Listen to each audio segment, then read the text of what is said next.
بذكر الله ترتاح القلوب وتنزاح المتاعب والكروب اور میں ان کا شکریہ ادا کرتا ہوں، دور دور سے آتی محفلوں کے اندر میں کہتا ہوں جب آپ کا شوہر آپ کی طرف متوجہ ہو تو کبھی تم بھی تو کہہ دیا کرو کہ وہ تمہاری ماں ہے، ذرا اس کا بھی خیال کرو۔ اگر ایک بیوی اپنے شوہر کو یاد دلائے، خدا یاد دلا دے کہ اپنے ماں کا بھی ذرا خیال کر لو، تو شاید میں سمجھتا ہوں کہ شوہر آپ کے کہنے پر کچھ کرے گا۔ اور آپ کا حال تو یہ ہے، آپ کو اپنی ماں اچھی لگتی ہے، شوہر کی ماں اچھی نہیں لگتی۔ لیکن میری بہن یاد کرنا، یاد رکھنا، اپنی بوڑھی ساس کو تو کب تک ستائے گی؟ ایک دن تو بھی ساس بنے گی، اور جو سلوک آج تو اپنی ساس کے ساتھ کر رہی ہے، اس سے بدترین سلوک تیری بہو تیرے ساتھ کرے۔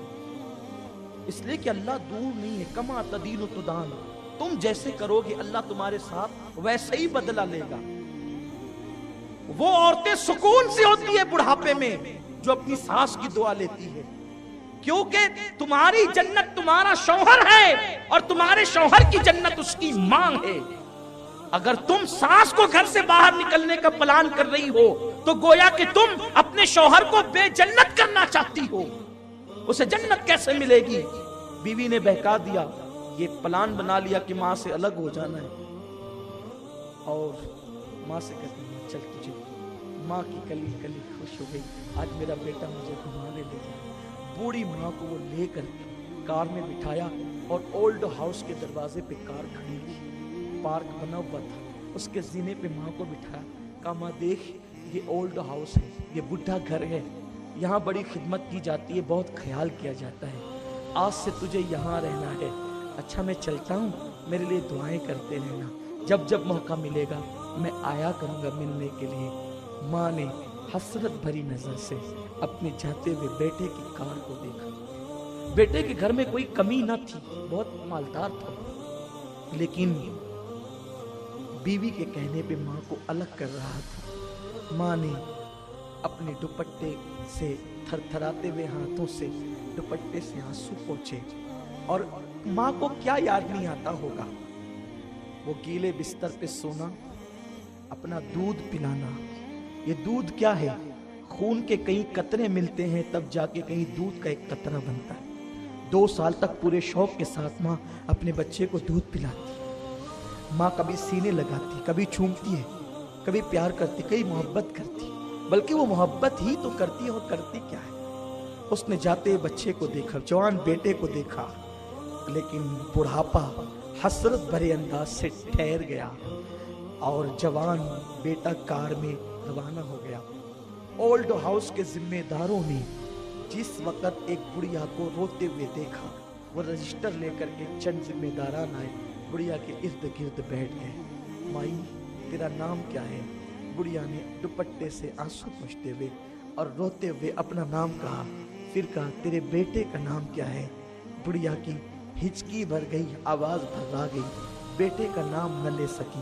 کسی نے کہا مائی تیرے بیٹے کا نام؟ کچھ نہیں کہا۔ مائی تیرے بیٹے کا نام؟ کچھ نہیں کہا۔ کسی نے کہا چھوڑو، مائی کو اندر لے کر کے چلو، یہ اس کا بیٹا اس کو آج چھوڑ گیا ہے نا، اس لیے اتنی ناراض ہے کہ یہ اپنے بیٹے کا نام لینا نہیں چاہتی۔